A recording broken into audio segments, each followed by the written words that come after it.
Everyone loves a good mystery, and the psychedelic experience is replete with phenomena that open doors to new mysteries that we never even dreamed of. This video is about one particular mystery that I've stumbled upon in my psychedelic experiences. That is, what happens when you listen to a recording of Terence McKenna, possibly on mushrooms, speaking in tongues. Not only do I have an answer to this question, but I have 3 different experiences to draw from that I'll be putting in this video. And all this only left me with more questions after. So what is this strange behavior of glossolalia, or otherwise known as speaking in tongues, or what I sometimes called elf language? With a lot of things, we need to look for the signal in the noise, because speaking in tongues is associated with a lot of questionable people. You might think of people in churches who all of a sudden get filled with the Holy Spirit and start speaking in gibberish. The work of the Holy Ghost is to shikalimenda and to shundestamaste and to shumahaha kito. You might think of New Agers on Instagram speaking in light language.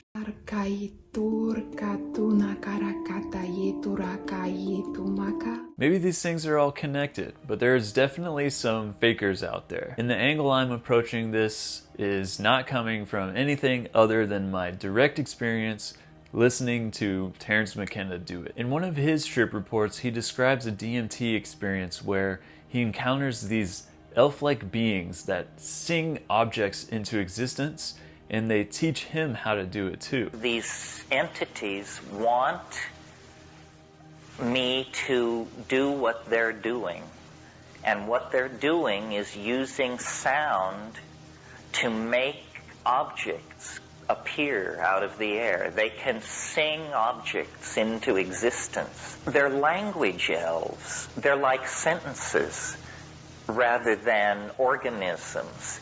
The essence of their presentation is like that of a pun.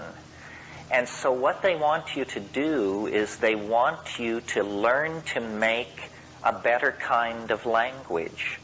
They want you not more articulate, not more clearly defined, but they actually believe or suggest that there can be a dimensional breakthrough into a language that is seen with the eyes. After hearing about this, I became really interested in the connection of sound, the voice, and the visionary experience. Let's contend for a moment that these beings really are real, and they're teaching us some kind of skill of how to sing these 4D and possible objects into existence. As a musician and a worker of sound, this idea really fascinated me. In addition to that, I would talk about how DMT and mushrooms would sometimes cause them to spontaneously erupt into this phenomenon of glossolalia, of speaking without actually putting words or meaning attached to it. He defines it as language-like activity in the absence of meaning. So it's like a halfway language where there is no meaning and definitions, but there is syntax,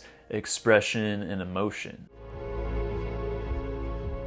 Oh, you want some glossolalia? Yeah. Okay, then I'm out of here. Okay. Glossolalia, without introduction. Ni namna yao huai waxiki pipin I doljikim qua waxiki orke. Endignama hangwapa geheke shvi equal nindagnan kiti. Terence speculated that this might be some kind of reflection of his inner state at that moment. And one of the keys here is that it's spontaneous, like a type of flow state. So the first time I experienced listening to Terence McKenna speak in tongues actually came as a surprise. I knew about this video called Terra Lucida, which was on YouTube, and it has Terence talking in some very shamanic way, you know, saying like, I'm speaking to you from the Imaginatrix, a domain outside of space and time, a domain unknown to ordinary people. But over the centuries, exceptional human beings have learned the secret of moving between the worlds. And then he just goes straight into speaking in tongues, And he's laughing a lot in this video too, which made me believe that he is actually tripping on mushrooms in this recording. And I think I read somewhere that did confirm that. But I didn't have any expectations about this speaking in tongues thing. I just wanted to throw on some Terence McKenna to listen to, in the same way that you might put on like an Alan Watts video or something like that. So I was on a small amount of mushies, probably about 2 grams of Golden Teacher, and I throw on this video and I just sit back, close my eyes, and listen to the sound of his voice. As I said a second ago, he starts off the video with this epic shamanic monologue about how this is the other side of the veil that we're journeying to. And it's really inspiring and cool stuff, and it just makes you feel like, wow, I'm really doing something kind of insane here by going into this other realm. And after he gets you into this kind of shamanic headspace, he proceeds to demonstrate a powerful shamanic technique. Now, I don't think this is like a traditional shamanic technique. I think this might be something either ancient and lost and now we're doing it again, but I don't think any kind of modern tribes do something like this, but I consider it a shamanic technique. So he starts speaking in tongues in this video, and as he was speaking, I begin to see a vision emerge in my mind. And with every new syllable, it was like the image was getting brighter and clearer. It was almost as if he was using this language to kind of like etch-a-sketch and create this image, one little bite of information at a time. So as he continued to like speak this language, it was like it was giving me all the information to receive this particular vision. And what I saw was like this kind of fabric. It was like this moving kind of like liquid fabric. Imagine like you're looking at the fabric of Spacetime or something. And what I saw was the fabric was kind of bulging in some places and being sucked in other places.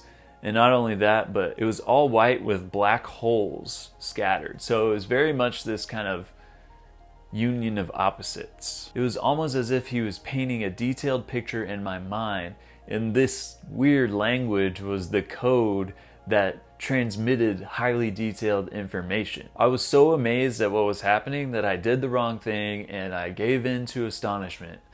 I know Terence says you're not supposed to do that, but I was too stoked about what I saw, and I was like telling my brother like, oh my god, I just saw this thing, and I tried to draw it, and it looked like some little 4-year-old's terrible drawing. And looking back, I do regret that. But it left me with a hunger to explore it even deeper next time. I had some unfinished business to take care of, and the experience that I had fascinated me and intrigued me to no end. What blew my mind even more is that like a couple years after this experience, I found an artist who had made a painting depicting the exact same thing that I saw in this vision while listening to Terence. And this artist had also made a collaboration piece with this company called Hibikozo that makes lamps. And what you're looking at right behind me is that lamp. So it blew my mind that this was just a thing that existed in the world. So I had to get this because it was like proof of my inner world. As if you can actually take one of these impossible objects from the elves that they sing into existence and bring it into real life. So I knew I would have to come back to this and recreate the experiment again, and that moment did finally come about 8 years later. This time I tried it with an even larger amount of even stronger mushies. It was 3G Lemon Tech of PE mushrooms. So for those of you who know what that is, you know that they're not anything to mess around with. The entire trip was incredible. If you want to hear about that, I'm going to put the link down below. But we're talking about this specific part of the experience where we conduct this little experiment. So we throw the video on again. I'm here tripping with my roommate, and I sit, close my eyes, very eager and hungry to experience what I might witness this time. When Terence McKenna started speaking in this language, I began to have a vision that took place in low Earth orbit. So that's when you're in space, but you're still kind of orbiting in the place that a satellite would be. And what I started to see were all of these strangely shaped rocks. But these weren't just dumb, dead rocks. They were moving with precision and intelligence. Actually, it looks like I'm in some kind of shipyard construction zone. But instead of seeing ships, or in this case spaceships, it was all just strangely shaped rocks. Was I looking at some kind of stealth spaceship construction yard made by aliens? I don't know.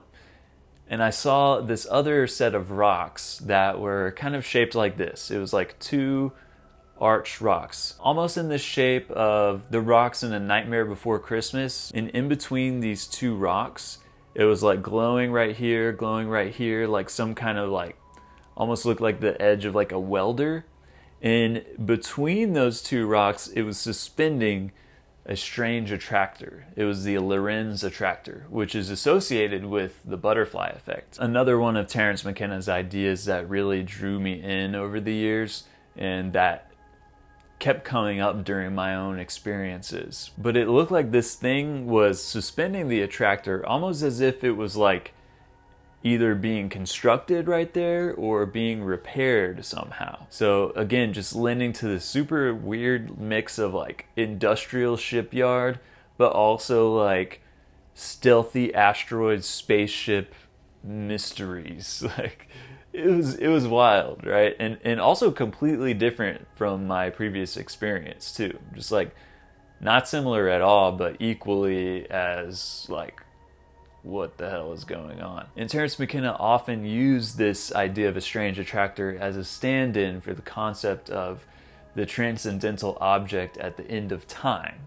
So you can also look at it that way too. Since I first got into this idea of strange attractors, I read up on it, and it's all based on this concept of chaos theory, which is kind of hard for me to just explain in a little soundbite, but basically what it is it's like mathematical systems or maps of systems that are typically considered chaotic, but they actually do have some kind of underlying pattern, like the weather.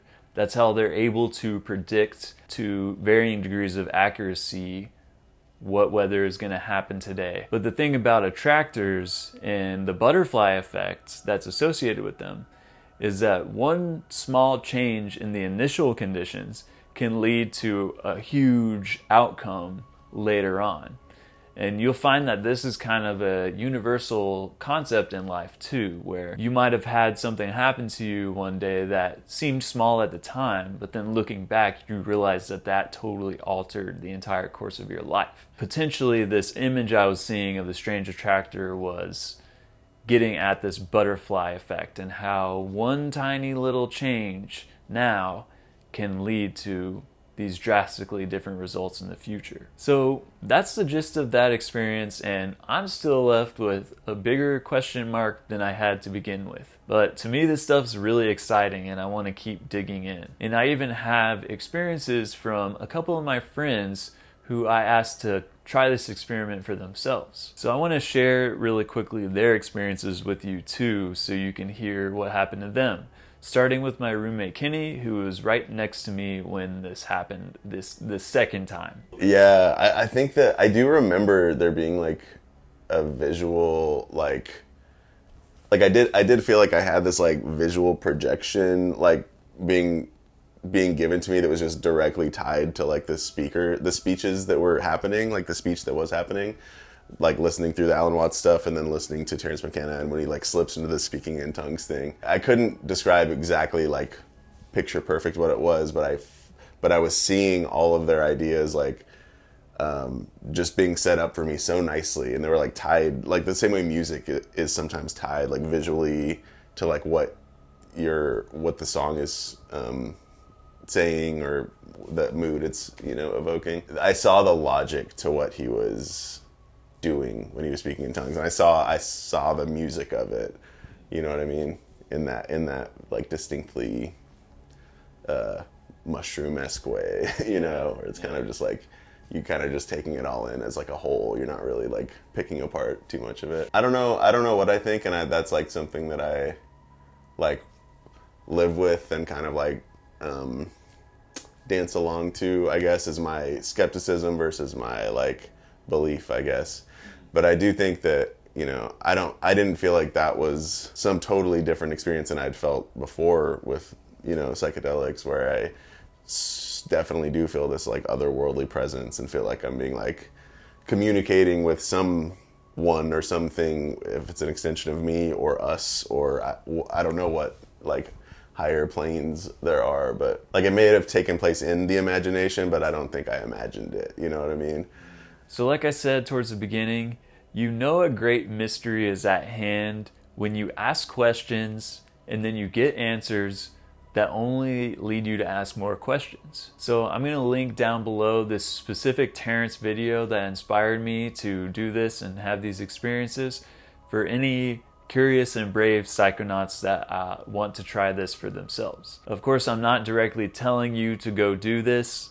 This is only acting on your own accord, and please, if you do, be super safe and smart about it. Take your set and setting into account and prepare correctly. If you do try, please report down in the comments or feel free to join our Find the Others Discord and tell us about it there. If you're curious about the full context of the trips that these experiences happened in, check out the links on screen.